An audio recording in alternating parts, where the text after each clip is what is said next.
Voter ID laws have become a political flashpoint and was gearing up to be another close election year. Supporters say the laws, which 31 states have now in place, are needed to combat voter fraud, while critics see them as a tactic to disenfranchise voters. We've taken a step back to look at the facts behind the laws and break down the issue at the heart of the debate.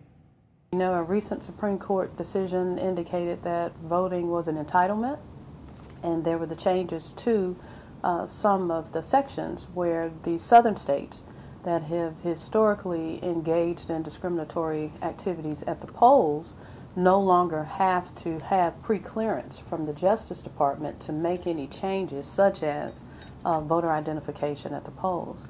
I think that's very ironic because that litigation began in Alabama, and we know based on the recent production of Selma and the history that it was that movement that gave rise to the Voting Rights Act of 1965.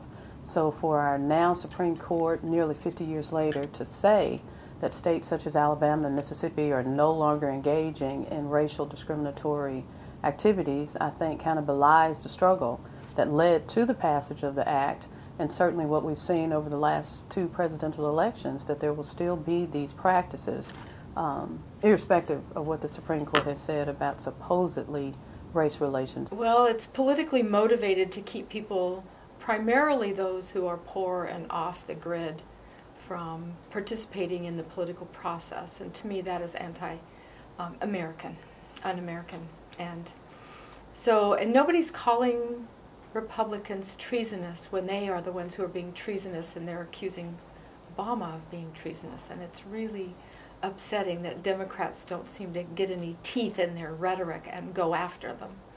We complain about different things and laws and legislation being passed, but where are we on election day? I mean, even on campus, I'm a student here at Jackson State University, and when we just had our election this past November, only 20 people showed up to come out and vote. Well, when Obama was being re-elected for president, the voting stations was full, but this year, since, I guess nobody that we consider important was running for anything, we felt as though it wasn't a need to vote. And how can you have a voice if you don't take the initiative to get out and vote? I don't know if it limits the voters' rights, because it just confirms their right to vote. So they can still vote. It doesn't limit them in their rights. So I don't see how it may limit them. On the surface, it looks purely race, right? To me, I could look at it and tell you it's a black and white issue. They're really trying to hold black folks down. I can tell you that, and that is the truth.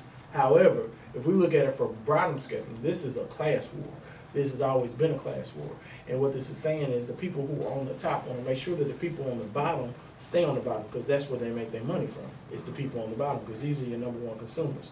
What happens to be in the American system that we live in is that black people are on the bottom. And then when black people are on the bottom, they want to make sure that black people stay on the bottom. So the change in these voting laws, particularly the voter ID, only came about because of the significant number of blacks and people of color and young adults who got out to vote in the 2008 and 2012 elections. As Americans, we have a right to vote, and it seems to be something that's put in place to prevent us from exercising our right. Having times and places and things that are easily controlled by people who don't want certain people to vote, by not having enough voting machines, things like that. It seems like in this day and age there's a much better way. I'm not sure what it is because that's not my field, but there should be a much better way for allowing all Americans access to voting. Groceries.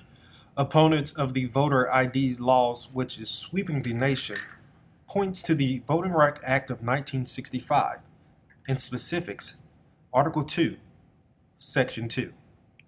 No voting qualification or prerequisite to voting or standard practice or procedure shall be imposed or applied by any state or political subdivision to deny or abridge the rights of any citizen of the United States to vote on account of race or color. For now, the Supreme Court is standing by voting IDs.